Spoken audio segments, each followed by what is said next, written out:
हम्म। वापस यहां से बात कर रहे हैं और इस टॉपिक को आज पूरा कवर करना है। टॉपिक 2-3 पेज का टॉपिक है, छोटे छोटे से टॉपिक है इसमें, 2-3 पेज। देखिए, इलेक्ट्रॉन जब कंडक्टर के अंदर रहते हैं और कंडक्टर में इलेक्ट्रिक फील्ड नहीं रहता, तो इलेक्ट्रॉन के पास एक वेलोसिटी होती है जिसे कहते हैं थर्मल वेलोसिटी। जिसे कहते हैं हम्म, जिसे कहते हैं थर्मल वेलोसिटी। अब वो थर्मल वेलोसिटी बहुत ज्यादा होती है, 10⁵ टू 10⁵ मीटर पर सेकेंड। 10⁵ टू 10⁵ मीटर पर, जो इलेक्ट्रॉन के पास वेलोसिटी बहुत ज्यादा है। लेकिन उनका फ्लो ऑफ इलेक्ट्रॉन ऐसा होता है कि उनकी एवरेज थर्मल वेलोसिटी, जो कंडक्टर के अंदर कंट्रीब्यूशन है, वो जीरो होता है। क्या होता है? हर किसी की वेलोसिटी बहुत ज्यादा, लेकिन एवरेज वाइज बहुत कम। एवरेज वाइज बहुत कम। ठीक है, एवरेज वाइज बहुत कम होता है। अब एवरेज वाइज जीरो है, सॉरी। अब होता क्या, आपने इलेक्ट्रिक फील्ड सप्लाई किया, तो इलेक्ट्रिक फील्ड के इन्फ्लुएंस पे आ गए इलेक्ट्रॉन, और उसकी वजह से इलेक्ट्रिक फील्ड के इन्फ्लुएंस में आने की वजह से हर इलेक्ट्रॉन ने फोर्स एक्सपीरियंस किया, क्योंकि फोर्स का फॉर्मूला होता है क्यू ई। हर इलेक्ट्रॉन ने फोर्स एक्सपीरियंस करा ई। माइनस इसलिए अभी दिखा रहे हैं, क्योंकि ये दिखा रहा है कि जो फोर्स एक्सपीरियंस कर रहा है इलेक्ट्रॉन, वो opposite to the direction of क्या है, इलेक्ट्रिक फील्ड। तो इलेक्ट्रिक फील्ड की डायरेक्शन क्या है, पॉजिटिव टू नेगेटिव, इस तरफ। इलेक्ट्रॉन सारे इस तरफ आना चाह रहे, तो under the influence of electric field electron force experience करते हैं, और सडनली वो पहले रैंडम डायरेक्शन में घूम रहे होते हैं, लेकिन फिर वो under the influence of electric field एक डायरेक्शन में आने की कोशिश करते हैं, और वो फोर्स एक्सपीरियंस कर जाते हैं, क्योंकि फोर्स एक्सपीरियंस करते हैं। अब फोर्स का फॉर्मूला हम जानते हैं, मास इंटू एक्सेलेरेशन होता है। क्या होता है? Mass into acceleration. तो फोर्स को मास इंटू एक्सेलेरेशन, फोर्स ई हो गया ये, और इस इक्वेशन में हमने वेक्टर्स को लगाया हुआ है। अभी तक मैंने जितनी भी हम लोगों ने डेरिवेशन करी, उसमें कभी वेक्टर नहीं लगाया। आपको याद नहीं है, मैं याद दिला देता हूं, कभी नहीं। मैंने सारी डेरिवेशंस मैग्नीट्यूड बेसिस पे कराई। किस बेसिस में? मैंने वेक्टर वेक्टर बेसिस में भी डेरिवेशंस होती हैं, ये बात मैं शुरू में ही बता चुका हूं कुछ लोग, लेकिन मैंने नहीं कराई। मैंने सारी डेरिवेशंस मैग्नीट्यूड बेसिस, मैंने लॉन्ग स्टोरी की। Most of the school magnitude basis में डेरिवेशंस कराते हैं, वेक्टर बेसिस में एक का स्कूल करा, लेकिन मोस्ट एंटायर जो हमारा सीबीएसई है वो मैग्नीट्यूड पे कराता है। We have done for math. इसको आप वेक्टर में देख रहे हो, आसान है इस डेरिवेशन को वेक्टर में करना, कि फोर्स को ऐसे लिख दिया वेक्टर में, क्यों और माइनस साइन लगा दिया। इससे ये पता चल रहा है कि इलेक्ट्रिक फील्ड की डायरेक्शन और जो फोर्स की डायरेक्शन है वो अपोजिट है। मतलब इलेक्ट्रिक फील्ड जो है वो इस तरफ लग रहा है, और इलेक्ट्रॉन में फोर्स लेफ्ट साइड लग। ठीक है, फोर्स आपका मास इनटू एक्सेलेरेशन होता है, तो एक्सेलेरेशन की वैल्यू डाल ली -e/r। अब आप ये देख रहे हो कि इलेक्ट्रॉन के पास बिना इलेक्ट्रिक फील्ड लगाए, बिना इलेक्ट्रिक फील्ड के पहले थर्मल वेलोसिटी क्या थी, जब तक इलेक्ट्रिक फील्ड, और जैसे ही इलेक्ट्रिक फील्ड सप्लाई हो, तो उसके पास नई वेलोसिटी आई, दैट इज कॉल्ड ड्रिफ्ट। कौन सी वेलोसिटी? इक्वेशन ऑफ मोशन लगी, v is equal to U plus A T, जिसको आप जानते हो, जिसको मैक्सिमम लोग समझते हैं। ठीक है, तो यहां से अब बात शुरू हो। तो v is equal to U plus A T को हम जानते, अब इसको समझ लो। अब हमारी जो आफ्टर अप्लाइंग इलेक्ट्रिक फील्ड है वो ड्रिफ्ट वेलोसिटी है, और पहले हमारी थी थर्मल। क्या थी? थर्मल। और एक्सेलेरेशन वेक्टर क्वांटिटी वहां भी लगाते हैं। यहाँ पे टाइम है, जिसको अपने एक नया टाइम दिया है, नया नाम दिया है। ये सिंबल आप जानते हो, टॉर्क पे भी यूज होता है। टाउ सिंबल है। Tau is the symbol, again Greek alphabet, tau is the symbol, लेकिन यहां पे इसका मतलब होगा रिलैक्सेशन टाइप। क्या होगा? रिलैक्सेशन। तो यहाँ 2-3 नए शब्द।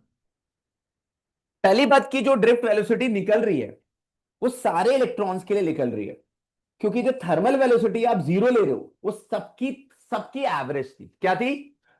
सारे प्लीज यहां कनेक्ट करना, लिखना बाद में यार बेटू। एक मिनट सुनो पहले। यहां पे जो यू था, इंडिविजुअल जो यू इलेक्ट्रॉन का होता है थर्मल, वो बहुत ह्यूज है, 10⁴ टू 10⁵, लेकिन एवरेज सबका क्या है? जीरो। तो यहां पे याद रखने वाली बात यह है कि यहां पे जो थर्मल वेलोसिटी आप जीरो डालोगे, वो सब इलेक्ट्रॉन्स की मिलके, एक की नहीं है, एक की तो होती है बहुत ज्यादा, 10⁴ to 10⁵, which is very large. पहली प्रॉब्लम। दूसरी बात, जो ड्रिफ्ट भी आप निकाल रहे हो वो सबकी निकल रही है, सबकी एवरेज क्या निकल रही है, सबकी एवरेज। ये किसी एक इलेक्ट्रॉन की नहीं है, बहुत सारे इलेक्ट्रॉन कंडक्टर्स में, सबकी एवरेज। एक्सेलेरेशन भी यहां पे आ गई, आपने निकाल ली। अब रिलैक्सेशन टाइम, यहां पे एक नया टर्म इंट्रोड्यूस हुआ। तो इलेक्ट्रॉन जो है बहुत जिगजैग ट्रैवल करते हैं। तो रिलैक्स, मान लो इलेक्ट्रॉन को इस पॉइंट से उस पॉइंट पे पहुंचना है, तो वो बहुत जिगजैग जा रहा है, ऐसे जाएगा, ऐसे जाएगा, ऐसे जाएगा, और कोलिजन करते हुए जाएगा। क्या करते हुए जाएगा, कोलिजन करते हुए इलेक्ट्रॉन जाएगा। आपका एक पॉइंट से दूसरे पॉइंट पे वो भेजेगा नहीं। ऐसे होता है जैसे कि इलेक्ट्रॉन आगे गया, कोलाइड कर गया, फिर रुक जाता है, फिर आगे ऐसे जाएगा, फिर रुक जाएगा, फिर आगे जाएगा, फिर रुक जाएगा। उसका बोलते हैं, यहां पे लिखा है पॉज एंड स्टार्ट मोशन होता है। क्या होता है उसको, जब भी, जैसे ही उसको इलेक्ट्रिक फील्ड के इन्फ्लुएंस में आता है, उसको फोर्स धक्का लगता है, वो आगे जाता है, आगे जाता है, फिर किसी से टकरा जाता है, फिर उसकी वेलोसिटी जीरो हो जाती है, फिर वो आगे जाता है। क्योंकि इलेक्ट्रिक फील्ड तो लगा रखा है। इलेक्ट्रिक फील्ड लगाने का मतलब, जिसे नहीं पता, बैटरी लगा रखी। Battery will provide potential difference, battery will provide what, V, and V provides you E. You know the relationship between E and V, E is equal to minus DV by D R, वहां से सोच सकते हो। तो होता क्या है कि यहां पे इलेक्ट्रॉन इतना हल्का ही आगे जाता है, टकराता है, इसकी वेलोसिटी फिर जीरो हो जाती है, फिर आगे जाता है, फिर टकराता है, फिर जीरो हो जाती है। तो रिलैक्सेशन टाइम जो रखा गया है, और सारे इलेक्ट्रॉन्स का रिलैक्सेशन टाइम अलग होगा। सारे इलेक्ट्रॉन्स का रिलैक्सेशन टाइम, वो तो हिंड्रेंस पे, कोई पहले टकरा गया, कोई बाद में टकरा गया। पहले पूरा सुनना है, प्लीज पूरा सुनना। तो यहां पे ये जो रिलैक्सेशन टाइम है, it is the time, it is the time, इसे रिलैक्सेशन टाइम को मीन फ्री टाइम भी बोलते हैं। And it is the time between two successive collision. It is the time between two, कि दो कोलिजन के बीच, एक बार कोलाइड हुआ, दूसरी बार, उसके बीच का टाइम ले। और ये टाइम भी सबका है, ये टाइम भी सारे इलेक्ट्रॉन्स का एवरेज है, सारे इलेक्ट्रॉन्स का एवरेज। तो यानी कि जो ये इक्वेशन लिखी गई है, ये एवरेज लेवल पे लिखी गई। एवरेज का मतलब है सारे इलेक्ट्रॉन्स के रिस्पेक्ट पे लिखी गई, एक के रिस्पेक्ट में नहीं लिखी गई। फिर बोल रहा हूं, अगर समझ में जेन्युइनली आ रहा है, एक के में नहीं लिखी गई, क्योंकि एक की तो थर्मल वेलोसिटी है 10⁵, लेकिन एवरेज सबकी क्या है, जीरो। एवरेज डाली है, तो इस सबके रिस्पेक्ट में बात चल रही है, सब कुछ सबके रिस्पेक्ट पे चल। आपने कहा ठीक है सर, बात बन रही है। इक्वेशन बहुत आसान है, दो लाइन की डेरिवेशन है, हो गई डेरिवेशन। वीडी जीरो डाला, minus E tau by M, दो तीन पॉइंट मुझे लिखाना है, ये निकल के आ गया। इसे कहते हैं ड्रिफ्ट वेलोसिटी। क्या कहते हैं, तो ड्रिफ्ट वेलोसिटी क्या हुई भाई sir, E tau by M. क्या हुई, मैग्नीट्यूड वाइज बोलना है, ई टाउ बाई एम। किसी को मैग्नीट्यूड वाइज बोलना है, तो ई टाउ बाई एम है आपकी मैग्नीट्यूड वाइज। ये यहां से माइनस, यहां पे आप हटा सकते हो जब मैग्नीट्यूड बोल रहे हो। माइनस साइन तो डायरेक्शन को डिनोट कर रहा है, तो यहां पे मैग्नीट्यूड मतलब एरोस हट गए, तो वी कैन रिमूव नेगेटिव, हम नेगेटिव को हटा सकते। अब यहां पे थोड़ा सा, अब किसी को थोड़ा बहुत कुछ लिखना है लिख लीजिए, बाकी मुझे रीड करना है, इसको रीड करके पढ़ाना। यू वांट टू राइट, अभी भी तो कुछ लिख सकते हो। हाँ, हाँ, एक बार और क्या है, तो शुरू से ही बता दो। एक बार और का मतलब हमेशा किसी का भी यही है कि शुरू से ही बता दो। शुरू से ही बता रहा था एक्चुअली, मैं ड्रिफ्ट बता भी मैंने शुरू से ही दिया, एक बार और सुन लीजिए। इलेक्ट्रॉन जब तक, बाकी जिसको जो लिखना है लिख लीजिए अगर समझ आ गया, बाकी जिनको समझ नहीं आया, दे वांट टू स्टडी, सुन सकता। कि इलेक्ट्रॉन क्या होता है, जब उसके पास वी नहीं होता, तो उसके पास थर्मल वेलोसिटी, जो कि बहुत ज्यादा होती है, जो कि कमाल है, 10⁴ टू 10⁵ मतलब 10,000 से लेकर 1 लाख की स्पीड है, मीटर पर सेकंड। लेकिन उसका, उस वो इंडिविजुअली होता है, लेकिन उनका नेट कंट्रीब्यूशन जीरो होता है। एवरेज थर्मल वेलोसिटी क्या होती है, जीरो। तो यानी कि इसका मतलब क्या है, इसका फायदा, एवरेज जीरो होने का मतलब कि वो करंट, जब तक ये वायर है, एक वायर कंडक्टर है, कंडक्टर के अंदर फ्री इलेक्ट्रॉन्स रहते हैं, तो उस वायर, वो वायर कंडक्ट नहीं करती। आपको शॉक थोड़ी लग जाए, या बल्ब थोड़ी जल जाएगा, बल्ब के सराउंडिंग में लगाओ। बल्ब तभी जलता है जब बैटरी लगती। क्यों, वो कह रहा है इलेक्ट्रो स्पीड है, लेकिन उसका एवरेज क्या है, जीरो। तो उनका करंट कंट्रीब्यूशन कितना है, जीरो। तो thermal velocity contribution of current पे उसका कोई रोल नहीं, लेकिन स्पीड बहुत ह्यूज है। अब जैसे आप इलेक्ट्रिक फील्ड सप्लाई करते हो तो क्या होता है, उनका ओरिएंटेशन सारे इलेक्ट्रॉन्स एक तरफ जाना शुरू कर देते हैं, क्योंकि सारे इलेक्ट्रॉन फोर्स एक्सपीरियंस करते हैं विच इज -E। तो सारे इलेक्ट्रॉन इलेक्ट्रिक फील्ड के अपोजिट डायरेक्शन में जाने की कोशिश करते हैं, जिसमें कि इतने इलेक्ट्रॉन से कुछ नहीं भी जाते हो, कोशिश करते हैं। और जैसे ही वो कोशिश करते हैं तो करंट बनना शुरू होता है। लेकिन उस केस में उनकी वेलोसिटी बदल जाती है, वो नई वेलोसिटी होती है जिसे कहते हैं ड्रिफ्ट वेलोसिटी। क्या कहते हैं? Drift velocity. वो वेलोसिटी उनकी आती है। तो करंट किस वजह से बनता है? थर्मल वेलोसिटी की वजह से या ड्रिफ्ट? ड्रिफ्ट। थर्मल की वजह से नहीं बना। अब हम वो ड्रिफ्ट वेलोसिटी निकालने के लिए चले गए, भाई हमें ड्रिफ्ट वेलोसिटी फाइंड करनी है, क्योंकि उसकी वजह से करंट बन रहा है, टॉपिक ये बोल रहा है। तो हमने बड़ा सिंपल सा लॉजिक फॉर्मूला लगाया, v is equal to U plus AT. ये इक्वेशन का कमाल। इसमें हमने u, पहले कौन सी वेलोसिटी थी इलेक्ट्रॉन की? थर्मल। बाद में ड्रिफ्ट आई तो इनिशियल हुई थर्मल, बाद में हो गई ड्रिफ्ट। एक्सेलेरेशन तो ए होता है। यहां पे टी को रिप्लेस करके टाउ एक नया नाम दिया गया, रिलैक्सेशन टाइम। बोला गया भैया रिलैक्सेशन टाइम क्या होता है? तो रिलैक्सेशन टाइम भी सबका एवरेज है, सारे इलेक्ट्रॉन्स का क्या है? एवरेज। और ये रिलैक्सेशन टाइम सबका एवरेज रिलैक्सेशन टाइम होता है, time between two successive collision. ये भी सबका एवरेज ही है, लेकिन and time between two successive collision. तो इलेक्ट्रॉन का सबका एवरेज ले लेते हैं दो कोलिजन के बीच का टाइम। और कोलिजन के बीच का टाइम क्यों लिया है? कि पहले क्या होता है, जब आप इलेक्ट्रिक फील्ड नहीं देते तो थर्मल वेलोसिटी से घूम रहा है, वो मस्त घूम रहा है। कहने का मतलब, जैसे ही आपने इलेक्ट्रिक फील्ड दी तो वो फोर्स एक्सपीरियंस महसूस करता है, तो धक्का लगता है, वो धक्के के बाद उसकी स्पीड ड्रिफ्ट हो जाती है। क्या हो जाती है? और उसके बाद वो कोलाइड करके फिर रेस्ट पे आ जाता है। क्या आ जाता है? जीरो हो जाती है वेलोसिटी। हर कोलिजन में उसकी वेलोसिटी दोबारा जीरो होगी और फिर उठेगी ड्रिफ्ट। तो जीरो हो जाता है। तो आपने पहले थर्मल देखा, इलेक्ट्रिक फील्ड के बाद उसकी क्या हो गई? ड्रिफ्ट। और ये दो कोलिजन्स के बीच में चल रहा है, पहले थर्मल हुई और फिर ड्रिफ्ट हुई। तो ये दो कोलिजन्स के बीच में हो चुका है, इसलिए टाइम आपने क्या लिया? Relaxation time. उस टाइम को कुछ अलग सा टाइम है, इसलिए उसे रिलैक्सेशन टाइम नाम दे दिया गया, विट इज मीन फ्री पड़ा, मीन फ्री टाइम। क्योंकि उस टाइम उस कोलिजन्स के बीच में इलेक्ट्रॉन फ्रीली मूव कर रहा है। क्या मूव कर रहा है? That's why it is called mean free time. Mean free, free time मतलब वो उस टाइम स्मूथ मूवमेंट है, उस टाइम कोलिजन नहीं हो। अदरवाइज बहुत सारे कोलिजन इलेक्ट्रॉन्स के कंडक्टर के अंदर हो रहे, कंडक्टर के अंदर। अब आपने कहा कि यार v is equal to U plus AT है। टी आपका टी टाइम है, टाइम को आप रिलैक्सेशन टाइम कहते हो। अब रिलैक्सेशन टाइम आपने लिया, ये भी एवरेज लिया, यू एवरेज जीरो है।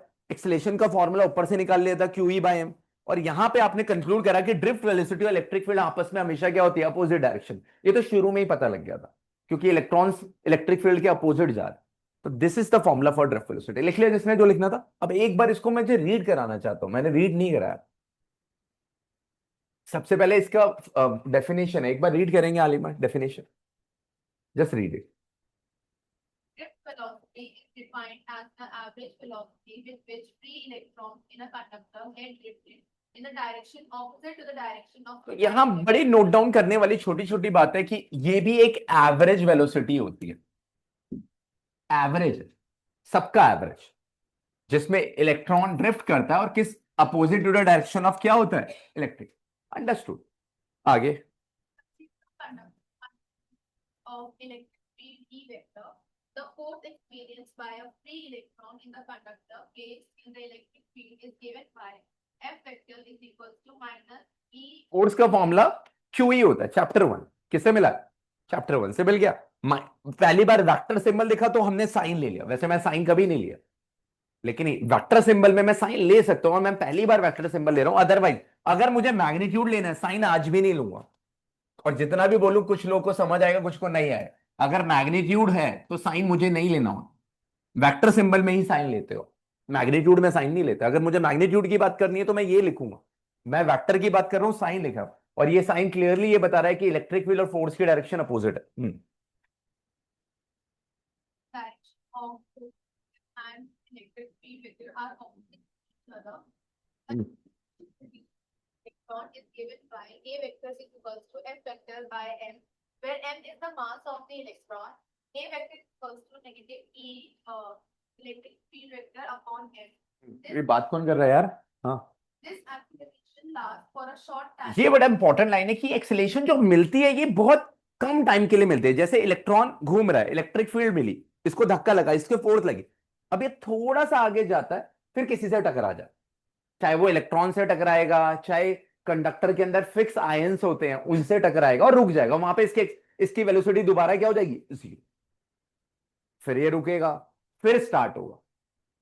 तो ये एक्सेलेरेशन बहुत शॉर्ट इंटरवल ऑफ टाइम के लिए होता है, और वो शॉर्ट इंटरवल ऑफ टाइम को ही क्या बोलते हैं, रिलैक्सेशन टाइम। बहुत शॉर्ट टाइम के लिए ऐसा होता है, वो फ्रीली बहुत कम टाइम के लिए घूमता है, और वो शॉर्ट फ्रीली टाइम लगभग, वो रिलैक्सेशन टाइम का वैल्यू आप इमेजिन नहीं करेंगे, लगभग 10⁻⁻14 सेकेंड है। इतने कम टाइम के लिए वो फ्रीली घूमता है। ये तो क्या ही बात हो गई कि डाटा, जो भी डाटा हमारे पास है उस डाटा से ये टाइम कितना कम है कंडक्टर्स के लिए। मेटल्स के लिए ये डाटा, किसके लिए, मेटल्स। याद रखना, किसी और के लिए मत याद कर लेना। मतलब ये सिर्फ समझने के लिए अच्छा है आपका। आगे बढ़िए।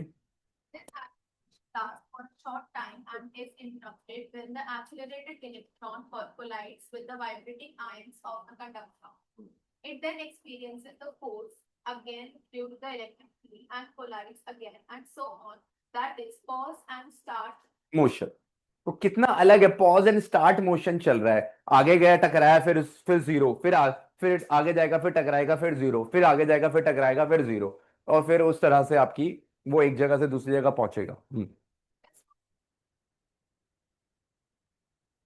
Between electron एंड आयन है, आयन, आयरन लिखा है, आयन। हम्म or हम्म हम्म। देखिए यहां पे जो फॉर्मूला है, ये बस शॉर्ट में आप ब्रैकेट में कुछ लोग जो लिखते हो अच्छे से, उनको मेरा सजेशन है, ये इक्वेशन एवरेज वाइज लिखी गई है। क्या वाइज लिखी गई है, यहाँ पे ये भी एवरेज है, ये भी एवरेज है, और टाउ भी एवरेज टाइम है। क्या है, average time taken by electron, average time taken by electron between two successive collision. ये सब एवरेज टाइम है, प्लीज इसका ध्यान रखना। ये एवरेज इक्वेशन, ये सारी एवरेज के रिस्पेक्ट में, अगर किसी ने असर्शन रीजन ऑब्जेक्टिव में कुछ पूछ लिया, एवरेज इक्वेशन आ रही है। आगे। by तो इसकी वेलोसिटी बहुत कम होती है, इतनी ज्यादा कम है, आप देख लीजिए। ठीक है, तो ये ड्रिफ्ट वेलोसिटी है आपकी। अब ये हमने ड्रिफ्ट वेलोसिटी फटाफट पढ़ ली। आप फर्स्ट पेज में आइए, आज करंट डेंसिटी भी देखे, थोड़ा सा करंट डेंसिटी की जरूरत पड़ने वाली है।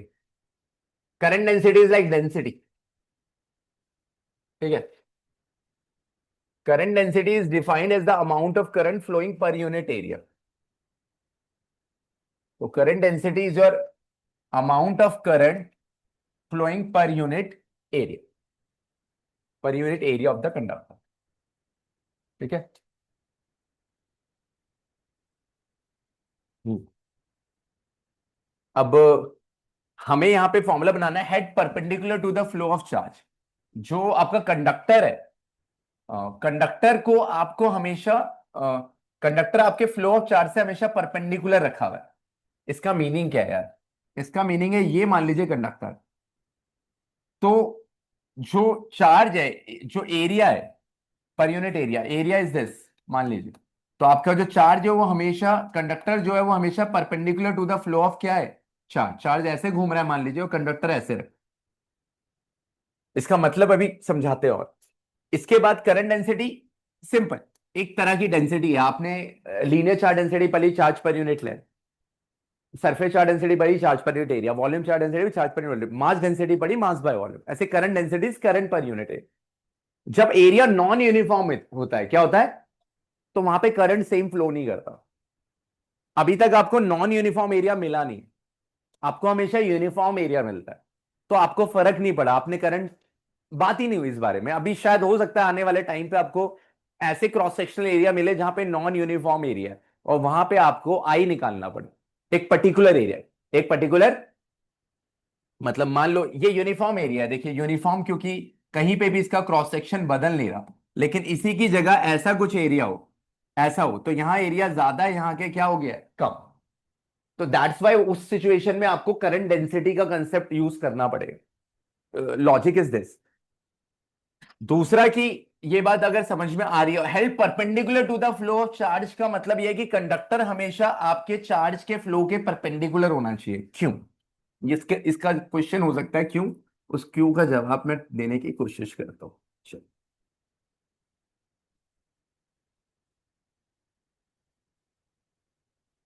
ठीक,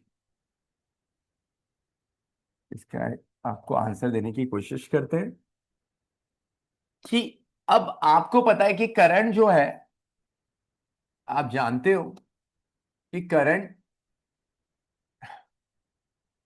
आई हो जाएगा जे इंटू ए, हो जाएगा।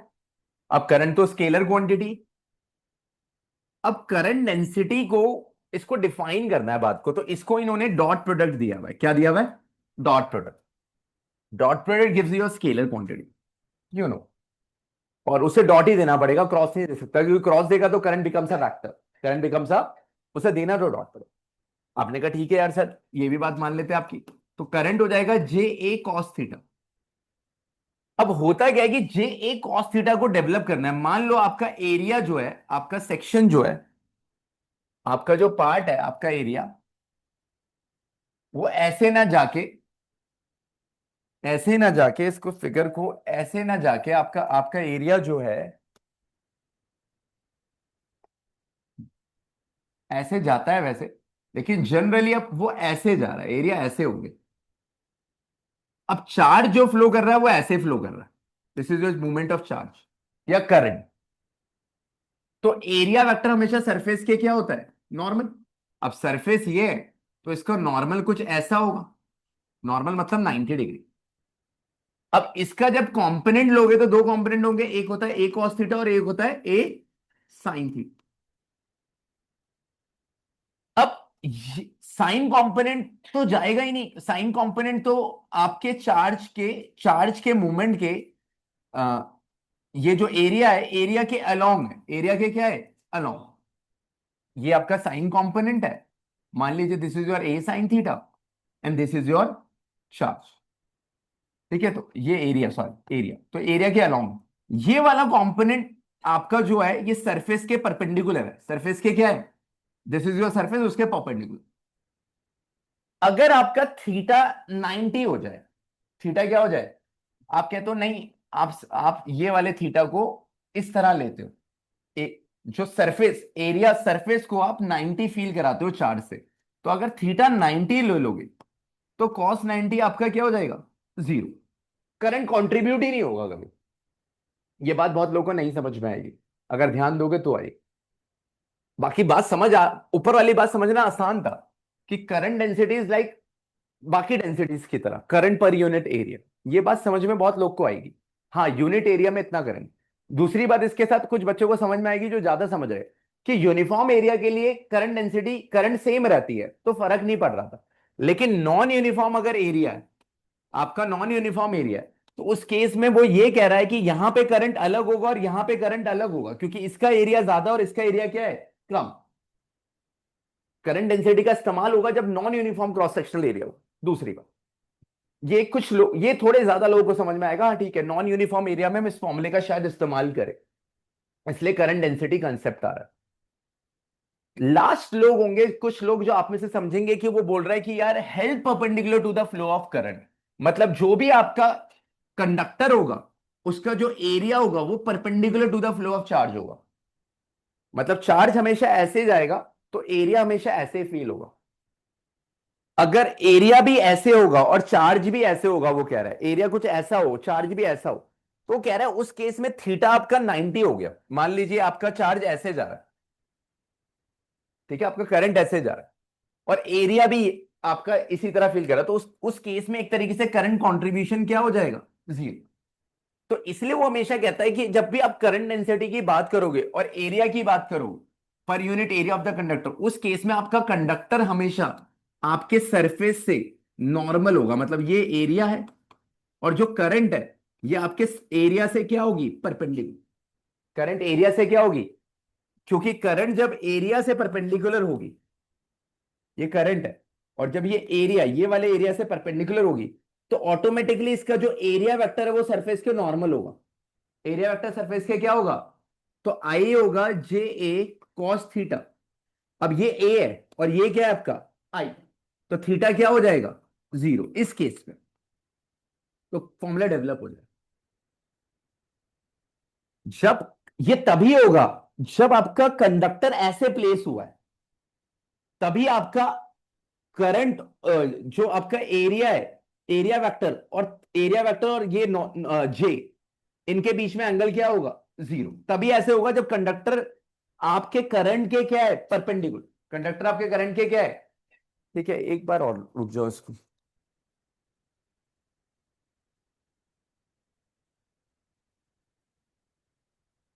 एक बार इसको लास्ट और अच्छे से।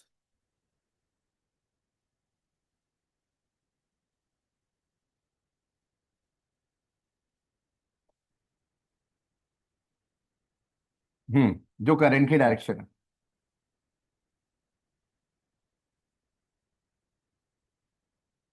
एक बार और रुक जाइए। देखिए शुरू से बात करते हैं। Current density is defined as the amount of current, ये करंट पर यूनिट एरिया, ठीक है। पर एक चीज बोली गई, ये चीज जो करंट है वो कंडक्टर, फ्लो ऑफ करंट जो होगा वो कंडक्टर जो होगा वो परपेंडिकुलर होगा।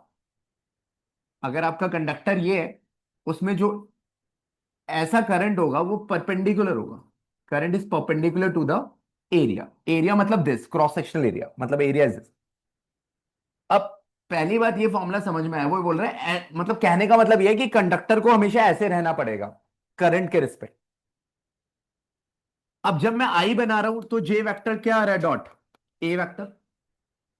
तो अब पहली बात तो मेरी करंट डेंसिटी एक वेक्टर क्वांटिटी हो गई। एक क्या हो गई, वेक्टर क्वांटिटी। अब वेक्टर क्वांटिटी हो गई तो इसकी मुझे डायरेक्शन भी चाहिए। क्या चाहिए, डायरेक्शन। तो डायरेक्शन ऑफ करंट डेंसिटी जो होती है J, is same as direction of current, is same as direction of current. Current की डायरेक्शन में होती। अब यानी कि मेरा जो जे वेक्टर है, जो मेरा जे वेक्टर है उसकी डायरेक्शन इधर होगी, सही ऐसा हो, क्योंकि करंट की डायरेक्शन इधर। और एरिया वेक्टर आप जानते हो हमेशा सरफेस के क्या होता है, नॉर्मल। तो जब ये ऐसा होगा, इसको डीए ले लेते हैं, छोटा एरिया। तो आई मेरा हो जाएगा जे डीए कॉस थीटा, और थीटा मेरा क्या हो जाएगा, जीरो। कॉस जीरो मेरा क्या हो जाएगा, वन। तो आई आ जाएगा जे इंटू डीए, आ जाएगा। तो जे क्या हो जाएगा, आई बाय डी। तो क्या कह रहा है, कह रहा है जे आई बाय ए कब होगा, जब थीटा मेरा इस तरीके से देखे जाए तो जीरो होना चाहिए। अगर यहां से देखा जाए तो मेरी जो करंट डेंसिटी की डायरेक्शन और जो एरिया वेक्टर की डायरेक्शन होनी चाहिए वो क्या होनी चाहिए, सेम। एक तरीका ऐसे बोल दो कि हाँ J is equal to I by तब होगा when the direction of current, देखो डायरेक्शन ऑफ करंट बोलो या डायरेक्शन ऑफ करंट डेंसिटी बोलो, is the same or not, when the direction of current is same as the direction of area vector. ऐसे बोलना चाहो आप बोल सकते हो, या इसी बात को बहुत बुकों ने लिखा, it is defined as the amount of current per unit area, per unit area of the conductor held perpendicular to the flow of current, held perpendicular to the, perpendicular का मतलब अब कंफ्यूजन है थोड़ा कि हेल्ड परपेंडिकुलर मतलब ऐसे रखा होना चाहिए कंडक्टर, टेढ़ा नहीं होगा। वो कह रहा है ऐसे वाला पार्ट ही आप कंट्रीब्यूट करोगे जब आप करंट के लिए करोगे। ये परपेंडिकुलर रखा है सिस्टम से, मतलब इस एरिया से this line is perpendicular and this area is actual surface area, surface है। तो आप दो तरीके से बोल दो कि डायरेक्शन ऑफ करंट सेम है डायरेक्शन ऑफ एरिया वेक्टर के, या आप ऐसे बोलो कि कंडक्टर को आप प्लेस कर रहे हो perpendicular to the direction of flow of current. जैसे आपको बोलना, आप दो तरीके से एक बातों को घुमा के बोल दो अगर समझ में आ। और ये लिखा है, और कंफ्यूजन ये लाइन करती है, इसलिए मेरा एम्फोसाइज पिछले 5 मिनट से इस लाइन पे। ये लाइन करती है कंफ्यूजन बहुत जगह, आप पढ़ोगे तो लिखिए। वो सिंपल ही बात है, लेकिन अब किसी को कुछ लिखना लिख सकता है।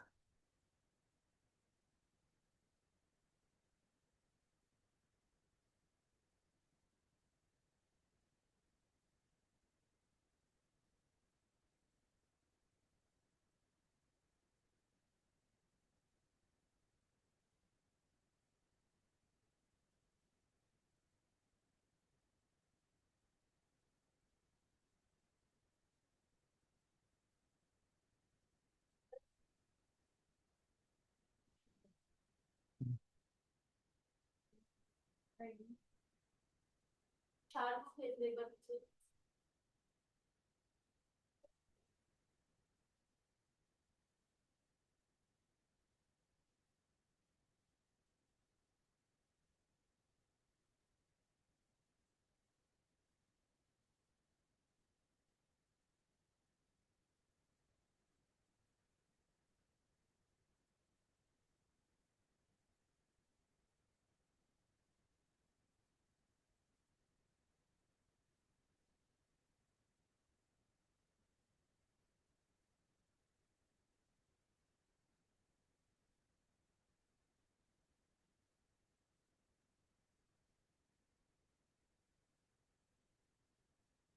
ये क्या सी,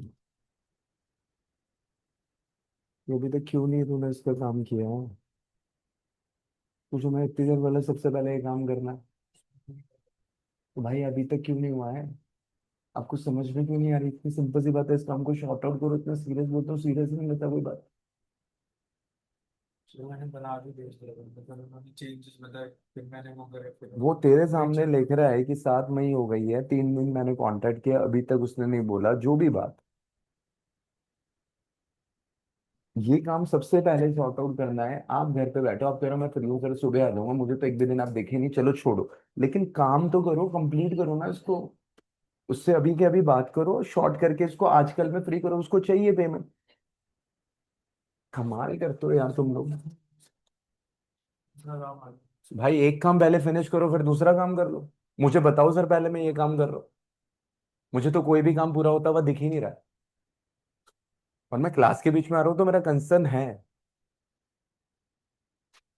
आप काम फटाफट उस पहले एक काम को तो निपटाओ। और ये काम इतना अटका हुआ काम है, आप जानते हो तब भी फंसा हुआ है अभी तक।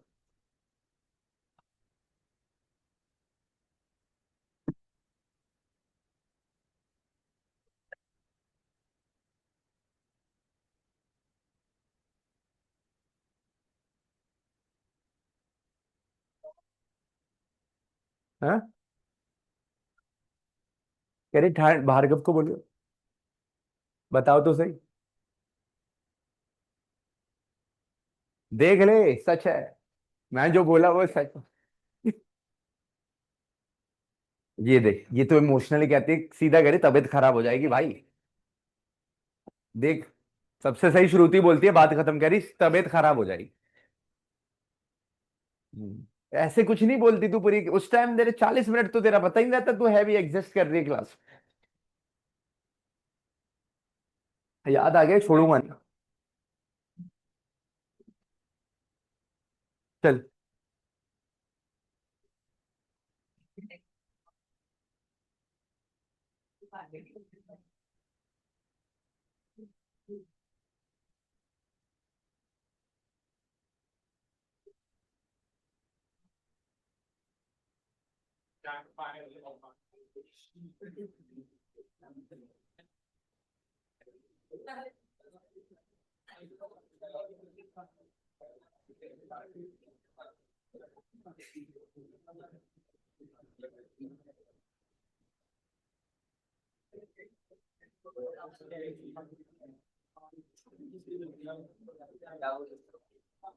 आइए, आ जाओ यार, रिदम टूट जाता है। पानी लिया बोले, और कुछ ले क्या?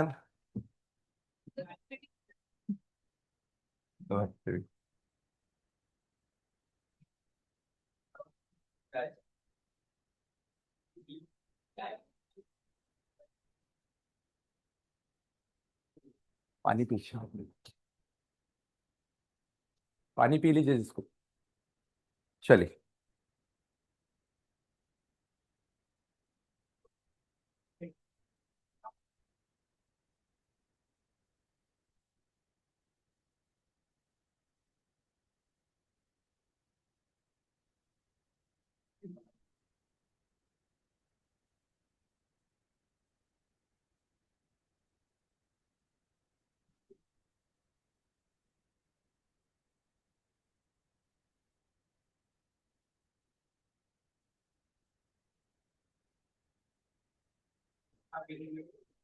चलिए, ये समझ में आया क्या थोड़ा सा? ये समझ में आया? बस इतना इस लाइन का मतलब है कि जो जो इस तरह आपका करंट फ्लो करेगा कंडक्टर से कि करंट डेंसिटी और एरिया वेक्टर सेम डायरेक्शन में आ जाएंगे। लेकिन करंट जो है, ये लाइन गेट कंफ्यूजिंग, ये जो कंडक्टर है वो इस तरह रखा रहेगा कि करंट और कंडक्टर आपस में क्या होंगे, परपेंडिकुलर। कंडक्टर का एरिया, ये एरिया इसको बोल हेल्प परपेंडिकुलर। तो यहां से वो कहता है J is a vector coordinate direction है same as that of conventional current, I is equal to J dot A। A, ठीक है।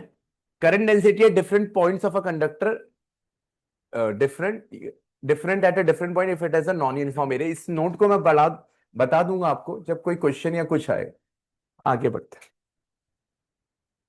जल्दी वापस ड्रिफ्ट वेलोसिटी में आ जाइए प्लीज। मोबिलिटी आई,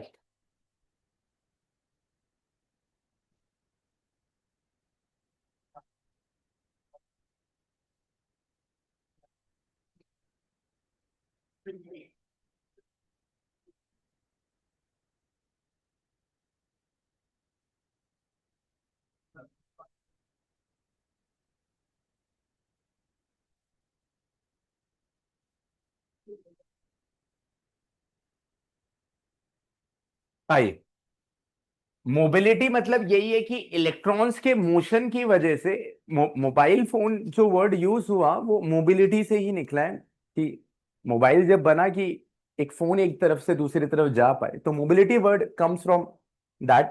कि मोबिलिटी मतलब कि इलेक्ट्रॉन के मोशन की वजह से करंट मिलता है या किसी भी चार्ज कैरियर्स के मोशन की वजह से करंट मिलता है।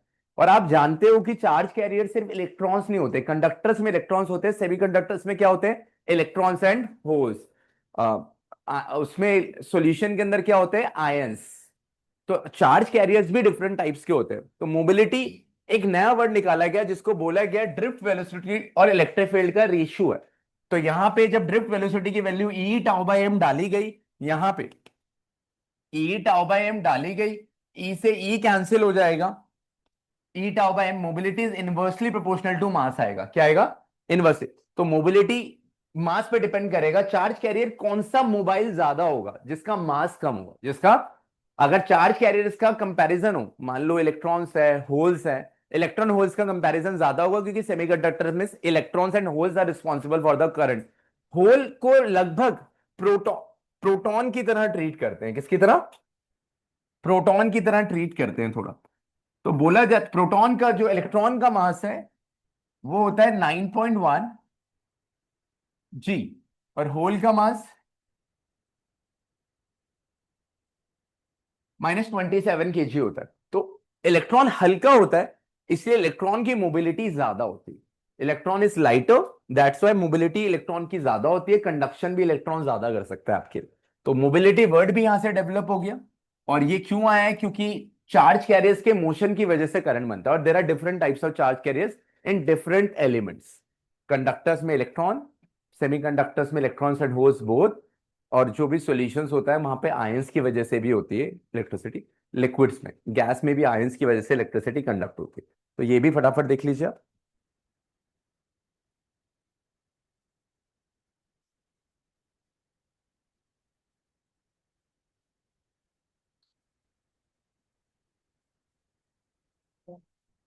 है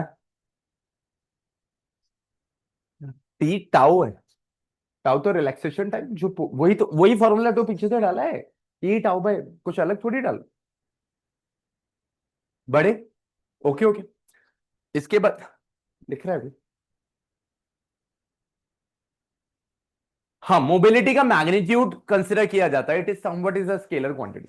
इसका कुछ है नहीं, बस मोबिलिटी बना दिया गया है कि मोशन या मोबिलिटी किसकी ज्यादा, लाइटर मास की मोबिलिटी ज्यादा है कंपैरेटिवली हैवियर से।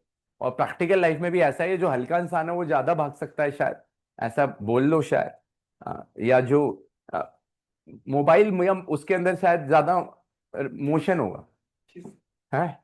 ठीक है, आ जाइए।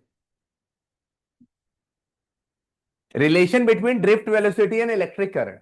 आइए, अब आपको पता चल गया कि इलेक्ट्रॉन के पास एक ड्रिफ्ट वेलोसिटी होती है जो इलेक्ट्रिक फील्ड की प्रेजेंस में आती है। इलेक्ट्रॉन को जब इलेक्ट्रिक फील्ड देते हो तो उसकी थर्मल स्पीड किस में कन्वर्ट हो जाती है, drift.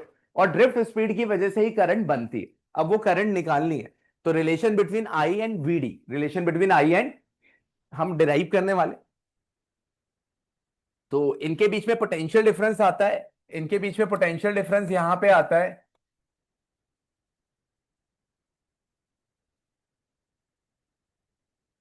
E is equal to V by L. तो V is equal to E L होता है, ठीक है। तो E is equal to V by L, यहां पे L length of the conductor है। L क्या है? Length of the conductor.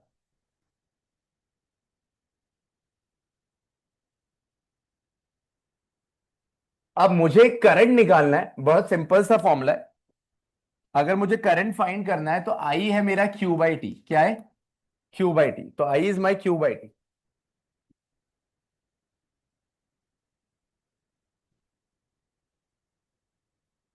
ठीक है, इसको यहां से लिख देते हैं। चल, I मेरा क्या है? Q by T. तो मुझे ये पता करना है कि मेरे कंडक्टर के अंदर कितने इलेक्ट्रॉन्स है। क्या है? कितने इलेक्ट्रॉन्स? क्यू निकालनी और टी पता करना है। टाइम होगा मेरे इलेक्ट्रॉन को, इलेक्ट्रॉन करंट में कंट्रीब्यूट तभी करेगा जब वो एक जगह से दूसरी जगह पहुंचेगा। ठीक है, इलेक्ट्रॉन एक जगह से, एक एंड से दूसरे एंड। तो टाइम क्या होता है? Distance upon speed. क्या होता है? डिस्टेंस कितना होगा, इलेक्ट्रॉन को कितना ट्रैवल करना पड़ेगा? एल। और उसके पास स्पीड कौन सी है? ड्रिफ्ट। स्पीड कौन सी है? क्योंकि वो इलेक्ट्रिक फील्ड के इन्फ्लुएंस पे। अब क्यू पे आते हैं। मुझे ये पता करना पड़ेगा कि मेरे कंडक्टर के अंदर टोटल इलेक्ट्रॉन्स कितने, टोटल। क्योंकि मेरा फॉर्मूला क्वांटाइजेशन से होता है Q is equal to n e. तो मुझे n पता करना पड़ेगा कि टोटल नंबर ऑफ इलेक्ट्रॉन्स है कितने। अब इसको पता करने के लिए यहां पे एक नई डेंसिटी लाए हैं, इलेक्ट्रॉन डेंसिटी। क्या लाए? Electron density. डेंसिटी आसान करने के लिए लाते हैं चीजों को। नंबर ऑफ इलेक्ट्रॉन्स पर यूनिट वॉल्यूम। वो कह रहा है यूनिट वॉल्यूम में इतना इलेक्ट्रॉन्स, एन, स्मॉल एन को डिनोट किया। मुझे कैपिटल एन निकालना है। कैपिटल एन मेरे लिए यहां पे है नंबर ऑफ इलेक्ट्रॉन्स। पहले लिखना मत, पहले समझना। सब कुछ नोट्स पे लिखा है, मैं तो दोबारा लिख रहा हूं। एन होता है नंबर ऑफ इलेक्ट्रॉन्स। अब नंबर ऑफ इलेक्ट्रॉन्स को मैं एन से मल्टीप्लाई करने वाला हूं, n into volume of conductor, n into q sir. क्योंकि अगर कोई ध्यान से देख रहा है तो इसकी यूनिट होगी 1/मीटर क्यूब, 1 डेंसिटी। तो इसकी यूनिट है 1/मीटर क्यूब, और वॉल्यूम की यूनिट हो जाएगी मीटर क्यूब। मीटर क्यूब से मीटर क्यूब कैंसिल हो जाएगा। तो मुझे पता लग जाएगा कि मेरे कंडक्टर के अंदर टोटल कितने इलेक्ट्रॉन्स। ये मुझे तब पता चलेगा मेरे कंडक्टर के अंदर टोटल कितने इलेक्ट्रॉन्स। हुई बात। तो यहां पे मुझे एन निकालने के लिए यहां पे ये, अब मैं इसको इसको ले लेता हूं। टोटल नंबर ऑफ इलेक्ट्रॉन्स निकालने के लिए मैंने एन को मल्टीप्लाई करा वॉल्यूम ऑफ कंडक्टर से। अब वॉल्यूम ऑफ कंडक्टर क्या है? वॉल्यूम होता है एरिया इंटू लेंथ। क्या होता है? तो वॉल्यूम का फॉर्मूला यहां पे लगाया गया। यहां पे वॉल्यूम को वी, वी ये पोटेंशियल है, कंफ्यूज मत होना। यहां पे वॉल्यूम ऑफ द कंडक्टर जो हुआ वो ए एल हो गया। क्या हो गया? ए। तो ये मेरा आ गया जब मैंने स्मॉल एन को वॉल्यूम से मल्टीप्लाई करा। स्मॉल एन को, small n n number of electrons पर यूनिट वॉल्यूम, इलेक्ट्रॉन डेंसिटी। तो मेरे मेरे को ये पता चला, ये सबसे इंपॉर्टेंट स्टेप है, कि मेरे कंडक्टर के अंदर टोटल इलेक्ट्रॉन्स कितने। क्योंकि जब मुझे पता चलेगा मेरे कंडक्टर के अंदर इलेक्ट्रॉन्स कितने हैं तो मैं चार्ज पता लगा पाऊंगा। ये ना मेरा ये वाला पार्ट जो लिखने वाली बात है, ये है टोटल नंबर ऑफ इलेक्ट्रॉन जो मेरे कंडक्टर के अंदर है। मान लो 10 है, 100 है, लेकिन उसको उसको फॉर्मूला हो गया NaN, और उसे मल्टीप्लाई कर दिया E से, चार्ज ऑन 1 इलेक्ट्रॉन। किससे मल्टीप्लाई कर दिया? इलेक्ट्रॉन। और ये मान लो 10 इलेक्ट्रॉन है तो 10 ही चार्ज। लेकिन वो 10 इलेक्ट्रॉन को लिखने का तरीका है N into AL, N into, और N यहां पे इलेक्ट्रॉन डेंसिटी है।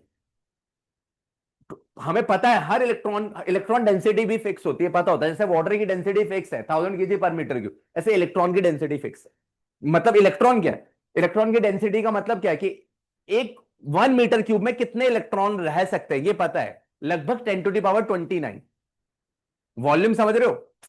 ये 1 लीटर की बॉटल है, इसमें 1 लीटर ही पानी आएगा। से यस और no everyone. Volume 1 metre cube is the unit of volume. इतने में कितने इलेक्ट्रॉन्स रहेंगे ये निकाला हुआ है पहले से। लगभग, मुझे एग्जैक्ट याद नहीं आ रहा, लगभग 10⁻29। तो इनों को हमें इलेक्ट्रॉन डेंसिटी इलेक्ट्रॉन की पता है स्मॉल है, हमें बस इसे किससे मल्टीप्लाई करना है, वॉल्यूम ऑफ द कंडक्टर, क्योंकि कंडक्टर का वॉल्यूम तो बदलेगा, कभी वो क्यूब हो सकता है, कभी वो सिलेंडर हो सकता है, कभी कुछ भी हो सकता है, तो उसको एन को एल से मल्टीप्लाई कर दोगे तो आपका पता लग जाएगा आपको कितने इलेक्ट्रॉन्स उसके अंदर रह रहे हैं। फिर उसको किससे मल्टीप्लाई कर दिया, ई से, तो उससे पता लग गया कि वो कितना चार्ज डेवलप करे। तो बेसिकली ये वाला पार्ट काश समझ में आई, ये वाला पार्ट, ये क्या किया, एन इंटू ए एल क्या किया, that is the kick part. तो आई टाइम डिस्टेंस अपॉन स्पीड, ये तो बहुत लोग को समझ में आया, ये क्यू समझ में आ गया, क्यू बाई टी, क्यू की वैल्यू डाली, टी की वैल्यू डाली, एल से एल कैंसिल हो जाएगा, बीडी, तो आई आ जाएगा एन ई बीडी, क्या आ जाएगा, आई इज इक्वल टू, अब जिसको लिखना है लिख लीजिए जो, लेकिन सबसे पहले आप वो लिखें कि आप कैसे निकाल रहे हैं वैल्यू, आप total number of electrons count कैसे कर रहे हैं वो लिखना है आप।